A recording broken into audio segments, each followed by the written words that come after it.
ka riƙe wannan sirri na wannan sura a wannan wata da muke ciki, watan Ramadan. Insha Allahu watan ba za ta ƙare ba sai ka haɗu da albishir kan abin da kake nema alfarma annabi sallallahu alaihi wasallam. A'udhu billahi minash shaitanir rajim. Bismillahir rahmanir rahim. Allahumma salli salatan kamila wa sallim salaman tamma ala sayyidina Muhammad allazi tanhallu bihi al-uqad wa tanfarij bihi al-kurab wa tuqda bihi al-hawa'ij wa tunal bihi al-raga'ib wa husnal kawatim wa yustasqal gamam bi wajhihi al-karim wa alihi wa sahbihi fi kulli lamhatin wa nafsin bi adad kulli ma'lumin lak salatan taftah lana abwab ar-rida wat taysir wa taghliqu anna abwab ash-sharr wat ta'sir wa takunu lana biha waliyan wa nasira anta waliyuna wa maulana fa ni'mal maula wa ni'man nasir. Ya yan uwa, assalamu alaikum wa rahmatullahi ta'ala wa barakatuhu. Barkanmu da wannan lokaci, barkanmu da sake haduwa a wannan channel namu mai albarka na Ajaibul Asrar.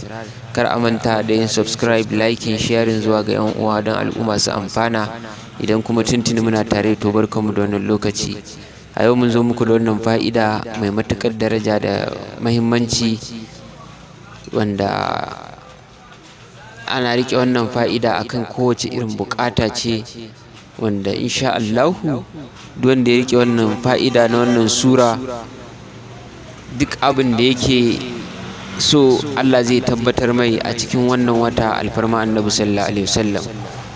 Wannan sura ita ce suratul sharhi, wanda suratul sharhi tana daga cikin manya-manyan sura masu matuƙar daraja da kuma tarin asraru da fa'idoji daban-daban. Suratul sharhi, wanda bai san ana ce mata wannan suratul sharhi ba, shine ake nufi alam nashrah laka sadrak wa wada'na anka wizrak. Wannan sura mutum zai rike yana biya ta kafa 40 bayan mutum ya yi sahur, an yi sallah, ya rike ya karanta wannan sura kafa 40, ko kuma bayan isha, bayan mutum ya gama su tarawih, ya rike wannan sirri na wannan sura kafa 40. Kar mutum ya makan shi rowa rana ta wuce a cikin wannan azumi bai karanta wannan sura kafa 40 ba. Bayan haka mutum ya roki bukatar shi, insha Allah zai haɗu da bushara, albishir akan abin da yake so alfarma annabi sallallahu alaihi wasallam. Karanta suratul sharhi alam nashrah laka sadrak zuwa ƙarshe kafa 40 a kullun a cikin wannan wata, insha Allah mutum zai sami yadda yake so.